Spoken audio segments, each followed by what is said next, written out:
Welcome to the Westminster tradition, where we are unpacking lessons for the public service, starting with the Robo-Debt Royal Commission. My name is Alison Lloyd-Wright, and I'm here on Kaurna land, and joining me today are two fellow recovering public servants, Caroline Crozer-Barlow. Hello, Alison. And Danielle Elston of Good Government Advisory. Hello, everybody. So today we're shaking up the format a little, and we'll see how this one goes. We're responding to a recent call we put out on LinkedIn to ask us anything. Because, Danielle, you've been doing some IPA and ANSOG events lately, and we've had some questions come up there too, and we get emailed and messaged questions. And there's so many that we might actually end up doing this across 2 episodes. So in this first episode, we're going to chat about trusting government and organising the work of government. And in the second episode, we'll chat about culture and integrity processes. So let's kick us off with our first question. Drum roll, please. We often talk of public trust and confidence in government, but what does the Robo-Debt saga say for government's trust and confidence in the public? Mic drop, right? That I is know, just fucking the killer best question. It is a killer question. I think it is so interesting how often we talk about trust in each other, trust with ourselves, trust with a minister. I don't think I have ever had a question like that, which is, what's your relationship with how much you trust the people, your customers, the people you serve? Yeah. And I think it goes to the post office as well. Mm-hmm. And it's also a strong question of like, why have regulation in that sense of like, what's the harm and benefit and who are you protecting and all of that kind of thing. I am really interested in, so trust in government has declined and has declined over time. Yep. And I personally think public servants... Picked up a little in COVID. It did pick up a little bit in COVID. And I think the interesting part about that is public servants often assume, because the question is government, and that can mean the poly you see on your TV every night, or it can mean the person at the service desk. And I think we are a little bit self-fulfilling, and we like to think that when trust in government goes down, it's because of a ministerial scandal or changes in leadership, when actually people's interactions with government, getting a driver's licence, sending your kid to a public school, waiting in a line at a public hospital. Well, these are all the things that are your interactions with government. And when trust in government goes down, I'm unconvinced it is because of some political scandal. And I think people are telling us that we are becoming crunchy to navigate, and that they don't feel we understand as public servants, and that they don't feel we trust them when they tell us something. I'm telling you, I didn't drive then. I'm telling you...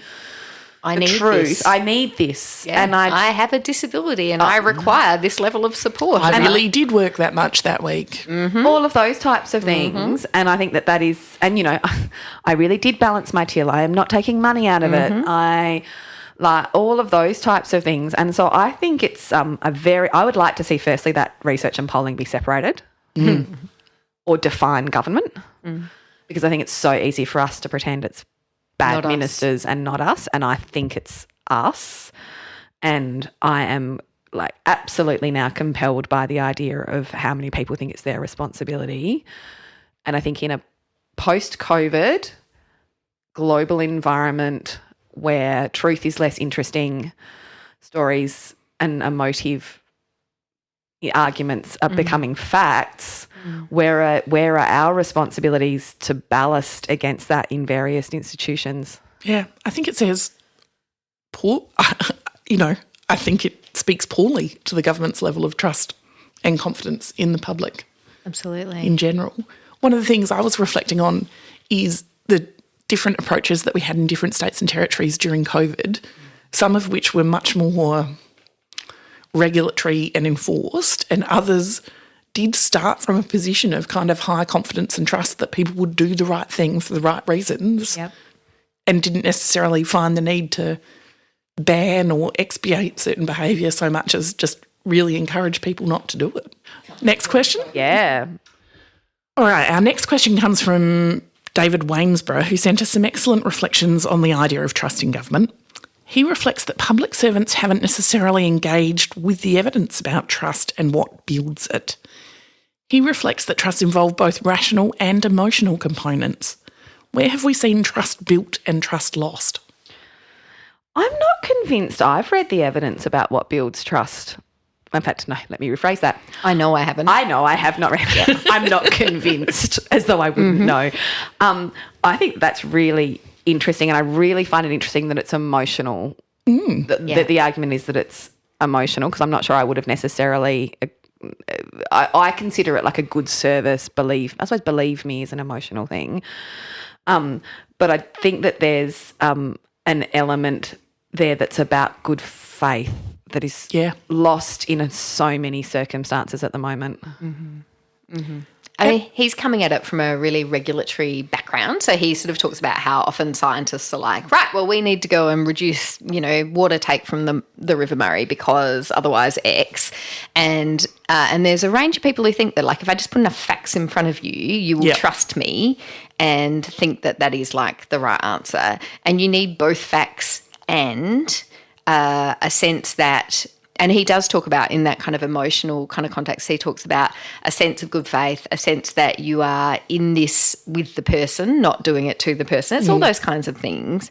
I mean, where have I seen trust built?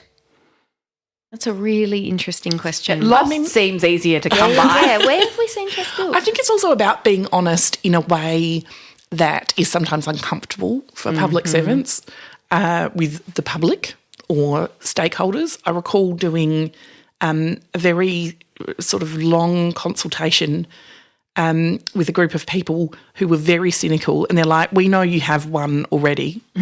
We know you have cooked something up, an answer, and you just want to test it with us. And I was like, oh, no, at risk of this being reported, I've got nothing. I wish I had an answer. And I'm this is a genuine consultation insofar as I'm genuinely interested in you guys co-designing this with us, but that's so atypical. And their cynicism was fair based on sort of previous interactions with government. Yeah, no, I mean, like we put new labels on it: co-design, stakeholder engagement, consultation, collaboration, sector engagement, and we then create ways to make sure we can say we've done it, which is very different to actually doing it. Yeah. And I think that is probably so. We do have examples of where that engagement has worked well, and that is where trust is built, I suppose. Yeah. I mean, Caroline, you had to do some really, really tricky reforms a couple of times, and it required a lot of genuine engagement, and that is where you build trust. And it's not just genuine engagement, but doing what you said you would do. That's what I was going to say. So where have I seen it done well? I'm thinking about here in South Australia, our Department for Human Services has done a really excellent job on building in eco self-determination into various of their program lines. And what I would say about how they went about that is doing what they said they would do. We're going to put the money away. We're going to go and do the thing, holding that over a long period of time. There's something about longevity of holding your promises. And so it's survived multiple leadership changes. It's survived 2 different flavours of government. It's like all the different things. That's how you build trust, is by being upfront and then following through. And there's nothing terribly glorious about picking up a baton that someone else passed to you, right? Yeah. And not playing with it and taking the glory of, like, well, I'm going to do something different and better. That though is actually how you build trust. Yeah, there's a saying in marketing that your brand is the difference between what you promise and what you deliver. Oh, I love that so much. And I think the second part of that is when you start out having the courage or the authorising environment, depending on which you need, to say what is not possible from the outset. Really agree with that. Yeah. Like, I think people who I always feel I'm most trusted when I come in and I say, look, guys, it's not going to be this. These are the 7 things I can't do. This is my scale of operation. Let's talk about what's in here. And I just think people appreciate you not pissing their time up the wall by talking about stuff you can't deliver. And also being honest about what you don't know. Yes, which is your example. Well, yeah, but also, like, it's one of the first rules of, like, crisis communication is saying, we know the mine shaft collapsed. We don't know how many people are in there. Why, how long it will take us to get them out. Yep. Just so that your people never feel like their information is being hidden from them. Yeah. Yes. Yeah. Do we have any thoughts on why so many people do not care to understand deeply the very things they are responsible for? I feel like this question is for Danielle so much. Hey. Just like I know you, like you really want people to actually understand the operations of the things that they run. Oh, that's interesting because you sort of read that as operations. I was going to say I thought you were poking at me in a different way because I often feel like I'm a mile wide and an inch deep when it comes to a scattered but diverse and broad policy interests. All right. So, yes, if we're talking about why they don't deeply understand the things they're responsible for, we are. If you want to say that means that they have no interest in how it works. Yes. Then yes. I think it's a really simple one. If that's how we're framing that particular question, it's because it's not sexy and you'll never get a PSM or an OAM or a parade for it, right? You might if you stay in the same role for 50 years, but it's it is not the most prestigious work in government. Yeah. Making trains run on time, and by that I mean that in a very broad sense of forms work, people get paid on time, whatever, is not glorified, is not the subject of like the biggest parts of master's degrees and all of that kind of thing. And so you don't care deeply about it because of Alison's oft repeated, we invest in what is rewarded in a behavioural sense, and we very rarely reward a CE who understands. I have seen some good CEs sort of make it a part of the culture though, right? Because otherwise you get into that cult of busyness. I'm too busy. Yes. Yeah. Too busy. I could never learn how the Yes. actual thing works. And I've seen a couple of different CEs actually make it like a kind of quarterly or monthly thing that the whole executive would do a little excursion, almost sometimes literal excursions when we would primary industries and regions. But, you know, one where we all got double jacked onto... What does that mean? it means double jacked onto the complaint handling phone calls. Oh, right. Yes, right. Double phone jack. Sorry, Danielle is losing it. So the operator could... we were just listening. Could have just said joined on the phone. But then we wouldn't have had like a slightly dodgy Google name to thing look up. Oh my God. Yeah, I think you can set a leadership example of understanding the operations. Yeah, and I don't think, to your point, Danielle, like I've never been an expert in anything I've led, and like most of the leaders I know and love would always say they're an inch deep and a mile wide, but they are interested in their subject matter. Yes. That I think is for me, curiosity. They are interested in understanding it more, and they're not just like moving pieces of paper as they come in and out. They're trying to find out and understand. I do also think there's a thing about like understanding the cause of the problem rather than just solving the problem in front of you, because reward problem solvers, right? And there's a way that you can do it where you solve this problem and then you solve the next one and then you solve the one after that. I'm a fixer. I fix things. Without, thank you, Christopher. Kind of that curiosity about... Why am I always fixing these things? Well, I think you've nailed it right. The answer to that question is, why do so many people not care to understand deeply what they're responsible for? I don't know if it's care. I think it's why are they so incurious? Yes. Yeah. About... Because they're not rewarded for curiosity.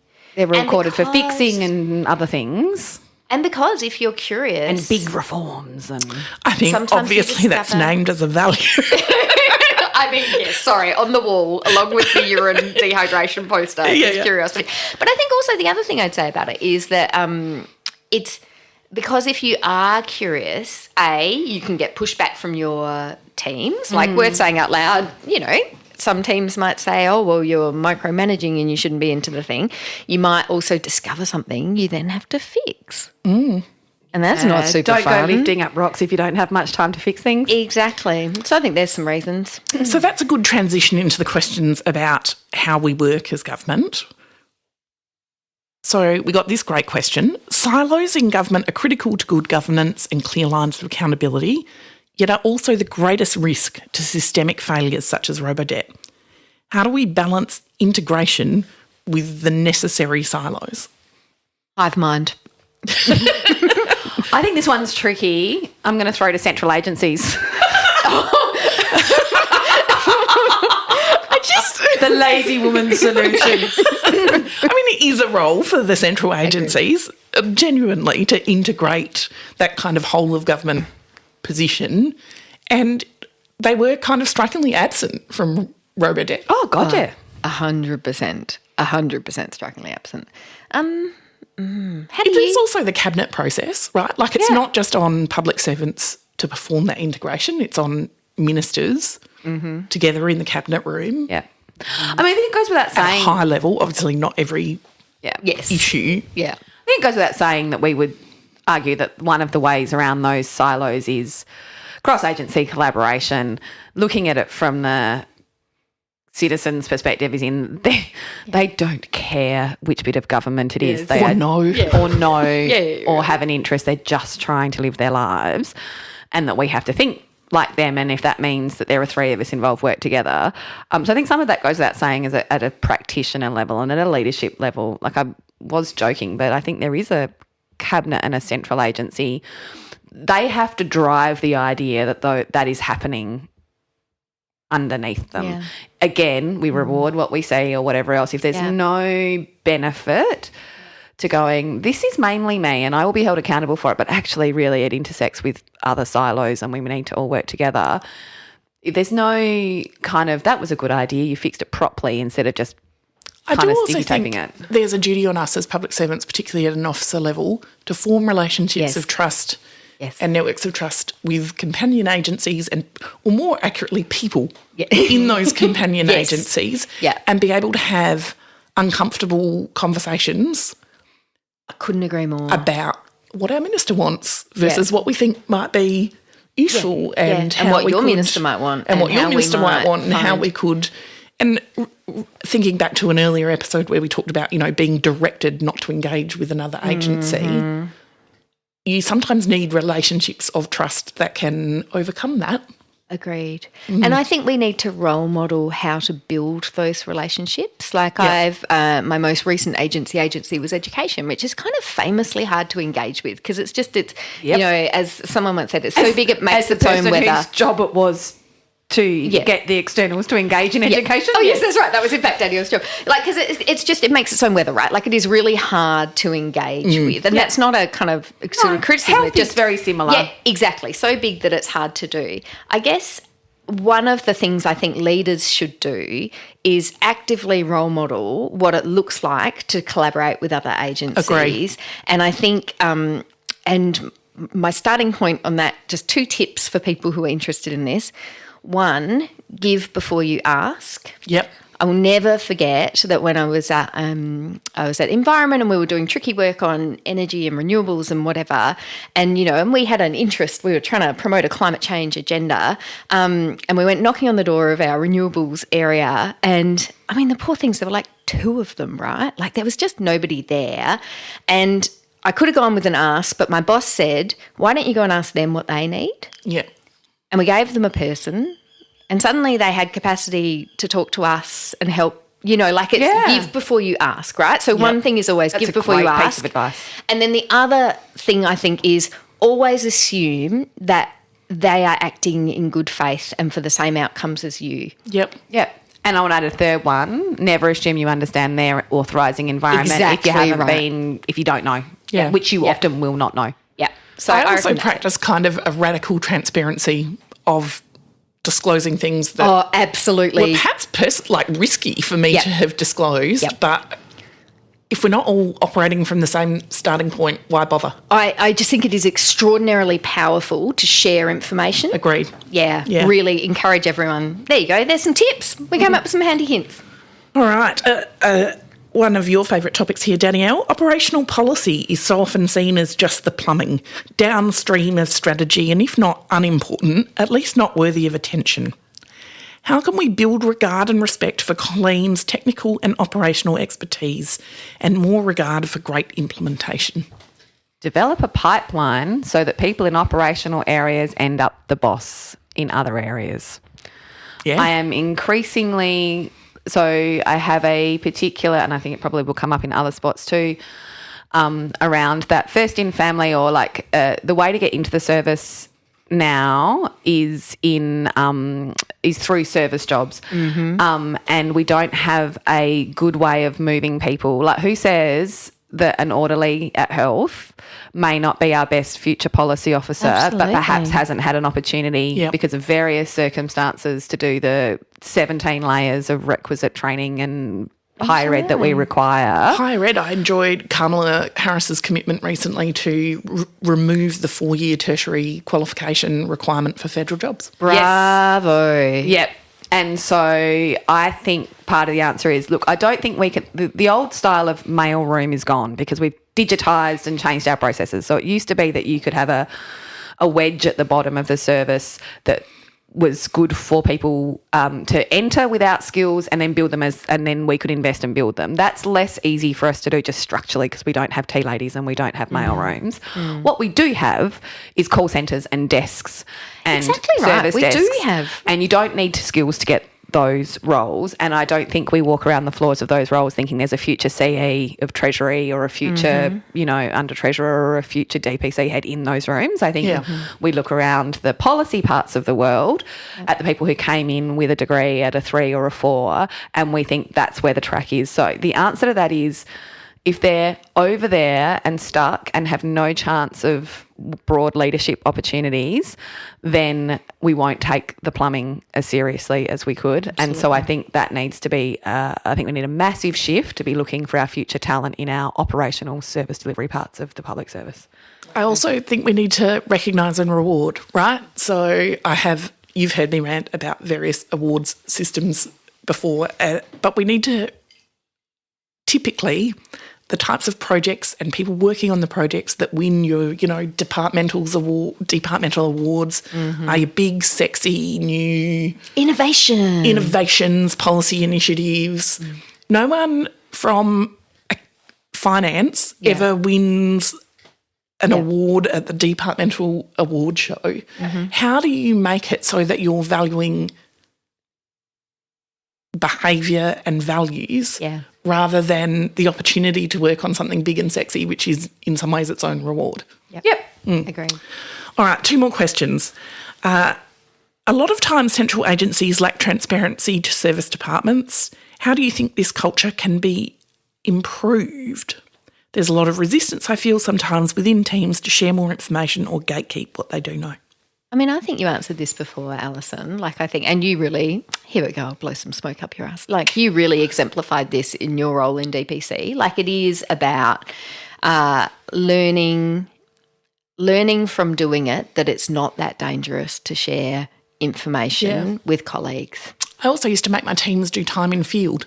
Yeah. So I took my social justice team and we went to the biggest men's labour prison for a day. And had a tour and looked at what that operationally looks like on the ground. Yeah. All right, last question, and it's a cracker.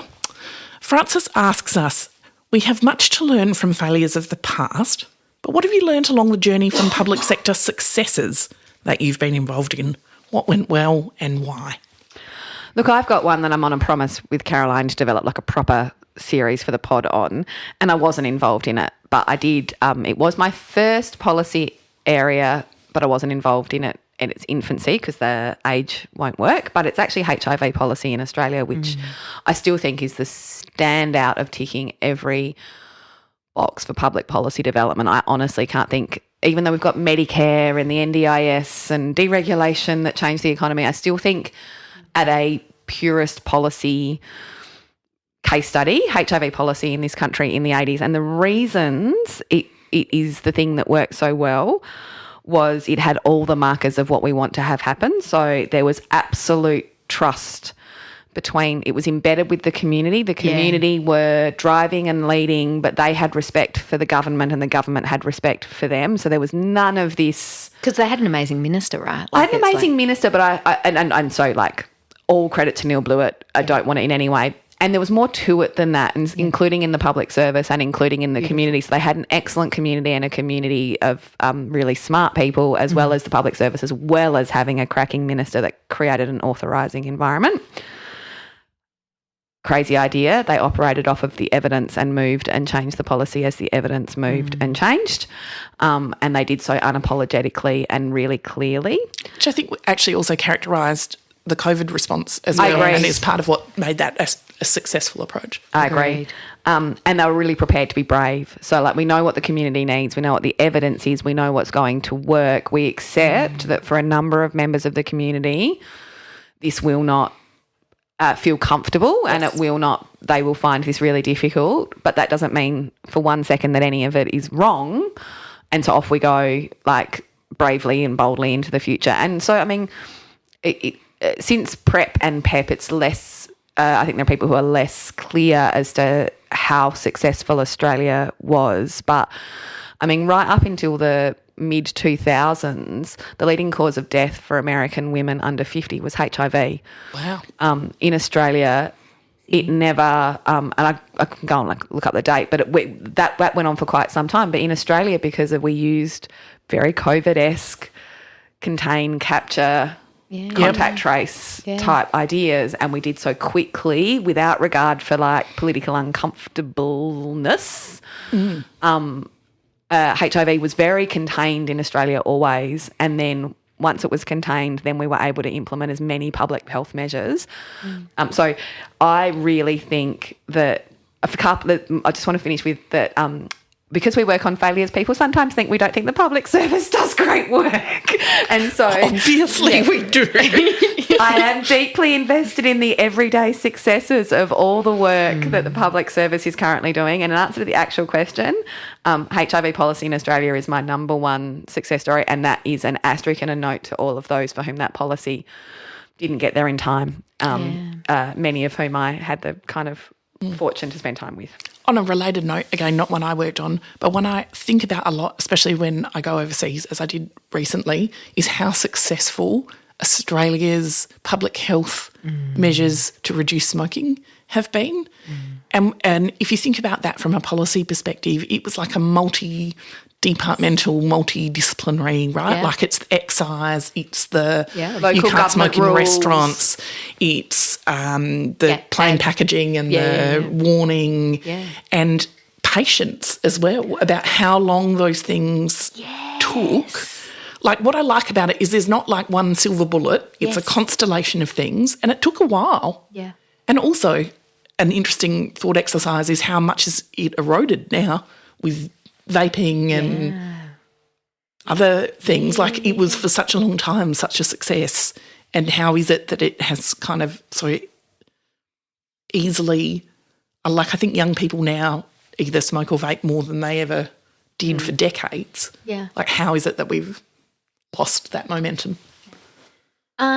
One that wasn't involved in the inception of, but am now involved in. Australia implemented a national quality framework in its early childhood sector, and it's internationally leading. And just in the last few weeks, I have seen data, like big data, that looks at, the hundreds of thousands of kids in NQS-rated long day cares, and actually it is making a measurable difference to child development outcomes. And like the idea that you can take a sector as dispersed and distributed and low paid and poorly regulated as it was in the 90s and build it into something that, you hear lots of drama about it, but like actually that's kind of amazing at scale. It involves Commonwealth, states and territories, local government, you name it.